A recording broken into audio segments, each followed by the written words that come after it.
दोस्तों, आज की कहानी उस समय की है जब पृथ्वी महामारी, जंग और क्लाइमेट चेंज के कारण रहने लायक नहीं थी। इसीलिए जो कुछ भी मनुष्य थे वो इसे छोड़कर कीपर नाम के ग्रह पर चले गए और जो नहीं जा पाए वो यहीं रह गए। अब वो जिंदा है या नहीं ये तो नहीं पता, लेकिन जो केपलर ग्रह पर गए उन्हें 100 साल हो गए वहां पर रहते हुए। लेकिन अब उन्हें एहसास हुआ है कि इस प्लैनेट पर कुछ ऐसी रेडिएशन है जो कि उन्हें अपनी पीढ़ी को बढ़ाने नहीं दे रही है, और अगर ऐसे ही चलता रहा तो सब कुछ एक दिन खत्म हो जाएगा। इसीलिए उन्होंने कुछ एस्ट्रोनॉट को वापस पृथ्वी पर जाने को कहा ताकि वो देख सकें क्या वो फिर से जीने लायक है या फिर नहीं। लेकिन इनका स्पेसशिप पृथ्वी पर जाते ही डिस्कनेक्ट हो जाता और फिर कभी कनेक्ट नहीं हो पाता। इसके कुछ सालों बाद इन्होंने 3 और एस्ट्रोनॉट को भेजा जिनका स्पेसशिप पानी में क्रैश लैंड किया, जिनमें से एक की तो वही मौत हो गई और 2 अभी भी जिंदा थे, जिसमें एक लड़की एलिस थी। लेकिन जो दूसरा शख्स था वो बुरी तरह घायल हो चुका है। इस दौरान एलिस अपने आसपास की चीज़ों को मॉनिटर करती है, तब उसे पता चलता है कि अभी के लिए उनके आसपास किसी भी तरह की कोई रेडिएशन नहीं है। इसीलिए वो टकर को वहीं रहने को कहकर खुद बाहर आ जाती है ताकि इस जगह को सही से देख सके। यहाँ पृथ्वी को पहली बार देखते हैं जो पूरी तरह से बदल चुकी है। चारों ओर अंधेरा है, बहुत ही कम नीचे तक पहुंच रही है। लेकिन एलिस नोटिस करती है कि अब यहाँ पर किसी भी प्रकार का कोई खतरनाक गैस या फिर रेडिएशन नाम की चीज नहीं है। तभी उसे कुछ कछुए दिखाई देते हैं जो रिप्रोडक्शन कर रहे थे। ये बात वो टकर को बताती है तो वो उसे कहता है तुम अपनी फर्टिलिटी टेस्ट करो, पर वो नेगेटिव आता है जो बात उन्हें समझ नहीं आती पर ऐसा क्यों हो रहा है। लेकिन तभी दोस्तों वहां पर चारों ओर कोहरा छाने लगता है जो देख टकर फौरन उसे वापस आने को कहता है। लेकिन एलिस को तो कुछ भी दिखाई नहीं दे रहा था, विजिबिलिटी कम होने लग गई है। इसीलिए वो उसे कहती है कि तुम फ्लेयर चलाओ। वो ऐसा ही करता है, पर दोस्तों उस फ्लेयर को देखकर वहां एलिस से पहले कोई और पहुंच गया, जिसके ऊपर टकर बंदूक तान देता है। पर जब तक वो कुछ कर सके वो लोग उसे अगवा करके ले गए। वहीं दूसरी ओर एलिस के साथ भी यही हुआ। दोनों की जब आंख खुली तो वो लोग एक बेसमेंट में बंद थे, और ये काम उन लोगों का था जो कि केपलर पर नहीं जा सके और सालों से यही रहते हुए आ रहे हैं। एलिस टकर को बताती है कि मैंने यहाँ पर बच्चों को देखा है, यानी कि यहाँ पर रिप्रोडक्शन हो रहा है, जो बात हमारे लिए बहुत अच्छी है। पर यहाँ अब टकर की हालत बहुत ही खराब हो चुकी है।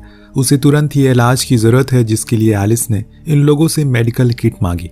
लेकिन वहाँ की लीडर, जिसे सिर्फ इंग्लिश आती है, वो एलिस से सौदा करती है कि पहले उसे उनके आदमी का इलाज करना होगा, तभी हम उसे किट देंगे, जिसके लिए एलिस मान गई। उस दौरान उसने वहाँ के लोगों को करीब से देखा, जिसमें से कुछ लोग बहुत ही अजीब बिहेव कर रहे थे, कुछ एकदम सही थे। खैर इलाज के बाद वो फौरन टकर के पास जाती है, लेकिन वो उसे अपना वक्त ज़ाया करने को मना करता है क्योंकि अब वो ठीक नहीं हो सकता। वो उसके सामने ही अपने लॉकेट से एक कैप्सूल निकाल कर खा लेता है, लेकिन मरने से पहले वो उसे ये ज़रूर कहता है कि अब हमारी जिम्मेदारी तुम्हारे कंधों पर, इसीलिए इस मिशन को पूरा ज़रूर करना।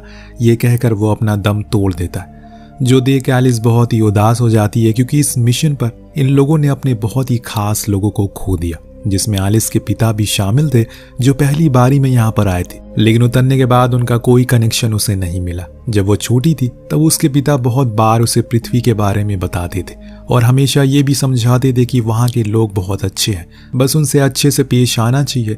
लेकिन अब वो तो अकेली है, इसीलिए उसे खुद के सरवाइव के लिए जी जान लगानी होगी और किसी भी प्रकार से अपने लोगों से कनेक्ट करना होगा।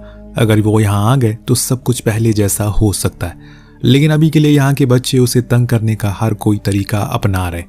उसे ऊपर पानी फेंक रहे हैं, उसे गालियां दे रहे हैं, थूक रहे हैं। उन्हें लग रहा है कि ये कोई आम इंसान नहीं बल्कि किसी प्रकार का कोई जीव है जिसने इंसान का रूप लिया है। लेकिन माइला नाम की एक लड़की थी जो उसे देखे जा रही है। तब एलिस उसे बात करने की कोशिश करती है, पर उसे तो इंग्लिश आती ही नहीं है। इसीलिए वो पेंटिंग बनाकर उसे समझाने की कोशिश करती है कि वो दूसरे ग्रह से आई है, लेकिन पहले वो लोग यहीं रहा करते थे। उसे उसका रेड बॉक्स चाहिए जो कि उन लोगों ने उसे छीन लिया। उसकी मदद से वो अपने लोगों से बात कर सकती है। इतने में दोस्तों वहां पर भगदड़ मच जाती है। नार्विक, जो कि इन लोगों की लीडर थी, वो कुछ बच्चों को उसी बेसमेंट में छुपा देते और खुद भी बाहर कहीं छुप जाते हैं। लेकिन जो लोग नहीं छुप पाते उन्हें कुछ जबरदस्ती पकड़ रहे थे।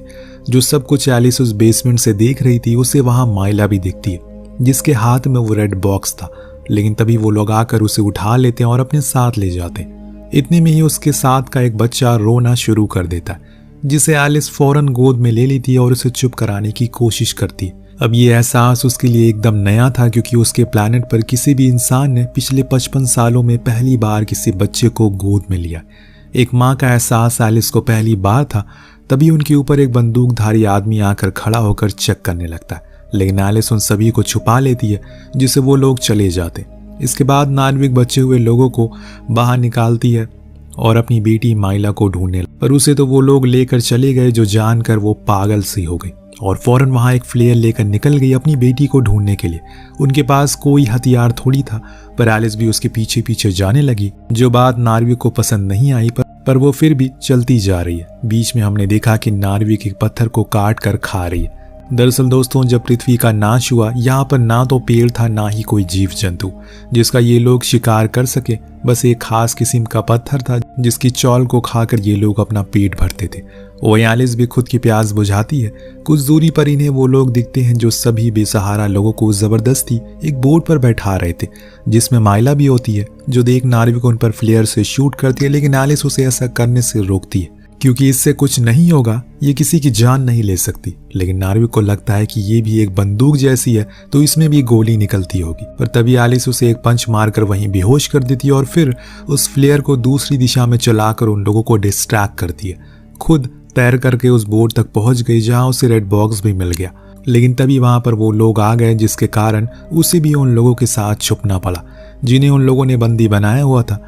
कई घंटे के सफर के बाद इन्हें एक बड़े से शहर में लाया जाता, जो कि अब समुद्र में डूबा हुआ था। वहां पर एक टूटी हुई शिप खड़ी थी, जिसके अंदर इन लोगों को लेकर लाइन से खड़ा कर दिया गया। फिर पेलिंग नाम का बंदा आकर सभी को चेक करने लगा।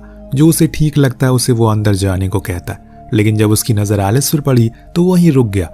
उसके लॉकेट को देख काफी हैरान हो जाता है, इसीलिए एलिस फौरन उसे अपने बॉस गैपलिंग के पास लेकर जाता है, जो एलिस को देखकर शॉक। गैपलिंग बताता है कि वो कैपलर का सबसे पहले स्पेसशिप से यहाँ पर आया था। तब वो बहुत ही ज्यादा छोटी थी, लेकिन आज उसे वो इतना बड़ा देखकर यहाँ पर वो काफी हैरान है।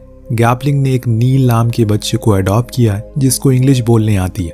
इस दौरान गैपलिंग उसे पूछता है कि उसके और साथी कहाँ गए, तो वो बताती है वो सब मारे गए, बस मैं ही जिंदा हूँ। अभी मुझे वो रेड बॉक्स भी मिल गया है जिसे हम कैपलर के लोगों से कनेक्ट कर सके, लेकिन सिर्फ रेड बॉक्स से ये नहीं हो सकता। इसके लिए लाइन 1 कनेक्शन की भी जरूरत होगी, जो सुन गैपलिंग कहता है कि वो तो पूरा नष्ट हो गया, अब उसमें कुछ नहीं बचा। उनकी बातें सुन एलिस ने बोला कि यहाँ पर इंसान बच्चे पैदा कर सकते हैं, जो कि अच्छी चीज है, क्योंकि कैपलर पर हम इस चीज को लेकर जूझ रहे हैं। पर मुझे फर्टिलिटी रेट मिला है जो मैं कैपलर भेजना चाहती हूँ। पर गैपलिंग का कहना था कि यही काम उसके पिता भी करना चाहते थे, जो उसके साथ यहाँ पर आए थे। वो यहाँ के लोगों को मिस्ट के नाम से बुलाते थे, जिनसे वो काफी जुड़े हुए थे। और एक दिन उन्होंने एक ऐसा डिवाइस बना लिया जिससे वो अपने लोगों से बात कर सके। लेकिन जब ये चीज मिस्ट के लोगों को पता लगी तो उन्हें लगा कि ये कोई गलत चीज यहाँ पर बुला रहे हैं, इसीलिए उन्होंने उनके सारे सामानों को तोड़ दिया, उन्हें कहीं दूर ले जाकर छोड़ दिया जहाँ वो सरवाइव नहीं कर सके। ये सब सुन एलिस को बहुत बुरा लगता है। तब गैपलिंग उसके पिता की बनाई हुई कुछ एडवांस मशीन दिखाता है, जो कभी पूरी नहीं हो सकी। इन्हीं में से एक चीज पर वो काम कर रहे थे, जिसकी मदद से वो एनर्जी को जनरेट कर सके। लेकिन ये इतना भी आसान नहीं था, क्योंकि जब एलिस बाहर का दृश्य देखती है तो वहां पर सब कुछ तबाह हो चुका है, कुछ नहीं बचा। अब इस पृथ्वी पर जो शायद हकीकत है आज से 100 साल बाद की, क्योंकि कुछ ऐसा होने वाला है जिस तरह से आज के समय में लोग नेचर से खिलवाड़ कर रहे हैं, जिससे लगातार क्लाइमेट चेंज हो रहा है, और ऐसा ही सब कुछ चलता रहा तो ये दिन दूर नहीं है। इसके बाद अब उसे एक केबिन दिया जाता है जहां पर वो फ्रेश होती है, पर उस दौरान उसे एहसास होता है कि उसके पीरियड्स आ गए, यानी कि यहाँ पर सच में रिप्रोडक्शन पॉसिबल है, जो चीज देख उसे काफी खुशी भी होती है। इसके बाद गैपलिंग उसे एक क्लास में लेकर जाता है जहां पर कुछ बच्चों की क्लासेस चल रही थी, जिन्हें गैपलिंग पढ़ाता है। जिन्हें वो पढ़ाता है वो सभी को एलिस से मिलवाता है। उसी दौरान उसे लीन नाम का वही बच्चा दिखता है जिसको गैपलिंग ने अडॉप्ट किया। वो एक छोटे से प्लांट के पास खड़ा था, जिसको उसने खुद सालों पानी देकर बड़ा किया। जो देख एलिस उससे कहती है कि ये तो तुमसे भी बड़ा लग रहा है। उस बच्चे ने कहा कि असल में ये ट्रीज इंसानों के खत्म होने से पहले खत्म हो गए। अगर हम इन्हें फिर से जिंदा कर दें तो हमारी पृथ्वी फिर से पहले जैसी हो जाएगी, क्योंकि इंसान को जिन चीजों की सबसे ज्यादा जरूरत है उनमें सबसे पहला पेड़ आते हैं। उनकी ये बात सुन एलिस एकदम से हैरान हो गई, क्योंकि ये चीज उसके पिता ने उसे भी कही थी। इसीलिए वो नील से पूछता है कि उसे किसने कहा, तो उसने बताया कि इंजन रूम के पास वेंटिलेशन पाइप से वो एक इंसान से बात करता है, उसने ही उसे ये सारी बातें बताई है। अब यहाँ एलिस को गैपलिंग और उसके लोगों पर शक होता है, कहीं उन्होंने उसके पिता के साथ कुछ गलत तो नहीं किया, और इसीलिए वो खुद इस बात का पता लगाने के लिए उसे इंजन रूम में जाती है, जहाँ एक गेट पर लगे कांच से उसे अंदर बैठा हुआ एक शख्स दिखता है। वो गेट को खोलने की कोशिश में लग जाती है, लेकिन तभी वहां पर गैपलिंग आता है, जिसको देख एलिस ने कहा कि आपने मुझसे झूठ क्यों कहा। तो उसका जवाब आता है कि असल में अभी जो कुछ भी हो रहा है उसके जिम्मेदार उसके पिता ही है, क्योंकि जब वो यहाँ पर आए तो वापस भी आसानी से जा सकते थे, लेकिन उन्होंने जानबूझकर सभी मशीन को तोड़ दिया क्योंकि वो नहीं चाहते थे कि फिर से धरती पर केपलर के लोग आएं, क्योंकि उन्होंने इस जगह की ऐसी तैसी कर दी। एलिस को उसकी अब किसी भी बात पर भरोसा नहीं रहा और इसीलिए उसने जबरदस्ती उस गेट को खोला और अंदर जाकर अपने पिता के गले लग गई। बाप बेटी का ये इमोशनल पल होता है। यहाँ एलिस अपने पिता से पूछती है कि आखिर उन्होंने ऐसा क्यों किया, क्यों वो अपनी छोटी सी बेटी को केपलर ग्रह पर अकेले छोड़कर यहाँ आ गए। उनका कहना था कि अपने पास देखो, ये जगह मिस्ट के लोगों की है, पर केपलर के लोग फिर से इस धरती को पहले जैसा बनाना चाहते, प्रदूषित करना चाहते हैं, पूरी तरह से तबाह करना चाहते हैं। अब वही इसे दोबारा बना रहे हैं। अब वो किसी भी तरह से इस धरती को डिजर्व नहीं करते, वो लायक ही नहीं यहाँ रहने के। ये जगह सिर्फ मिस्ट के लोगों की है, इसीलिए मैंने सारी मशीनों को तोड़ दिया ताकि कोई भी यहाँ से वापस ना जा सके। उसकी ये बात एलिस को बहुत बुरी लगती है, इसीलिए वो वहां से चली गई। कुछ देर बाद गैपलिंग उसके पास आकर बताते हैं कि इसमें उसके पिता की कोई गलती नहीं।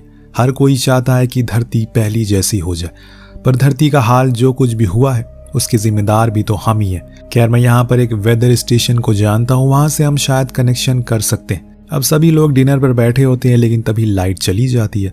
तब गैपलिंग को पता चलता है कि मिस्ट के लोगों ने जानबूझकर जनरेटर को बंद कर दिया, इसीलिए वो सभी से कहता है कि तुम लोगों को सेफ रूम में जाना होगा। पर एलिस उसकी बात नहीं मानती और वहां से बाहर आ जाती है। तभी वहां पर नार्विक उस पर हमला कर देती है, जो कि अपनी बेटी को ढूंढते हुए यहाँ तक आ गई थी। वो एलिस को लेकर उस रूम तक जाती है जहां पर मिस्ट की सारी बच्चियों को कैद किया गया, जो देख एलिस भी पूरी तरह से हैरान थी कि आखिर इन्हें यहाँ पर क्यों बंदी बनाया गया। तभी वहां पर गैपलिंग के लोग आकर नार्विक को ले जाते, पर अब एलिस गैपलिंग से पूछती है कि आखिर उसने इन बच्चियों को क्यों कैद किया। वो बताता है केपलर पर जो औरतें हैं वो 35 साल से ऊपर की हैं। केपलर से यहाँ आने में 10 साल लगते हैं। जब तक वो यहाँ पहुंचेंगी तब तक वो माँ बनने की क्षमता खो चुकी होंगी। इसीलिए मैंने इन बच्चियों को कैद किया है ताकि जब केपलर से कोई भी लोग यहाँ पर आए तो अपनी जनरेशन को आगे बढ़ा सके। उसकी इस बेहूदी बात को सुनकर एलिस को समझ आता है कि उसके पिता सही थे, उसने ही उन्हें समझने में गलती कर दी। पर यहाँ गैपलिंग उसे बताता है उसने बायोमेट्रिक मशीन को बना लिया है, अब वो जल्दी ही केपलर से कनेक्ट होगा। अब एलिस जब अपने रूम में जाती है तो वहां उसे माइला छुपी हुई मिलती है। वो उसे अंदर बुला लेती है, लेकिन तभी वहां पर पेलिंग आ गया, जो उसे अकेला देख उसके साथ जबरदस्ती करने लगा। लेकिन एलिस ने बड़ी ही चालाकी से उसका शिकार कर दिया, फिर माइला को लेकर उन मिस्ट के लोगों को भी आजाद कर दिया और सभी मिलकर धाबा बोल देते हैं और वो अपने पिता जॉन के पास गई, जिन्हें उन्हें सब कुछ बता दिया। पर उन्हें तो पहले से ही सब चीज़ों के बारे में मालूम था। वो उसी खिड़की से गैपलिंग और उसके परिवार को वेदर स्टेशन जाते हुए दिखाते, जहां से वो केपलर के लोगों को संदेश भेज सकते हैं ताकि वो यहाँ आ सके। पर एलिस को अब उसे ऐसा करने से रोकना है, पर इससे पहले वो सभी मिस्ट वालों को एक बोट पर बैठा देती है और फिर खुद बंदूक लेकर गैपलिंग के पास जाती है। लेकिन अब गैपलिंग अपना असली रूप दिखाता है, वो नील को ही बंदी बना लेता है। तब उसकी माँ एलिस को सच बताती है, असल में नील उसका ही भाई है। उसके पिता से वो प्यार करती थी, लेकिन गैपलिंग ने उसके बेटे को अपने मतलब के लिए इस्तेमाल किया, फिर उसके पिता से अलग करके इस एरिया को खुद के कंट्रोल में ले लिया। इससे आगे वो कुछ और बोल पाती कि तभी गैपलिंग उसे गोली मारकर जान से मार देता है। नील की भी जान का खतरा था, इसीलिए एलिस अपनी बंदूक को नीचे रख देती है, तो वहीं गैपलिंग मैसेज को भेजना शुरू करता है। और तभी एलिस उस पर कूद जाती है और दोनों ही पानी में गिर जाते। एलिस उसे पानी में डुबाकर मार देती है, लेकिन वो खुद भी डूबने लगी थी। पर तभी नार्विक आकर उसकी जान बचाती है और उसे ऊपर शिप पर लेकर आती है, जहां पर सभी मिस्ट के लोग मौजूद थे, साथ में उसके पिता भी। इस बीच नील अपनी बहन से पूछता है क्या वो लोग आ रहे, तो वो हाँ में जवाब देती है और कहती है कि हमें तैयार रहना होगा क्योंकि ये धरती हमारी है। उन्होंने इसे तबाह किया, यानी कि दोस्तों गैपलिंग ने मैसेज भेज दिया। एलिस ने थोड़ी सी देर कर दी। अगर वो लोग यहाँ पर आ गए तो वो सभी मिस्ट के लोगों को गुलाम बना लेंगे अपने एडवांस हथियारों की मदद से, लेकिन अभी उसमें 10 साल है। तब तक एलिस के पिता कुछ ऐसी चीजें बना लेंगे जिससे वो उन्हें रोक सके। आपको क्या लगता है, क्या ऐसा सच में कुछ हो सकता है या फिर ये धरती का वही हाल हो जाएगा जैसे कि पहले था? आपको कहानी कैसी लगी कमेंट में जरूर बताइएगा। मिलते हैं अगली वीडियो में। Thank you so much watching. Peace out.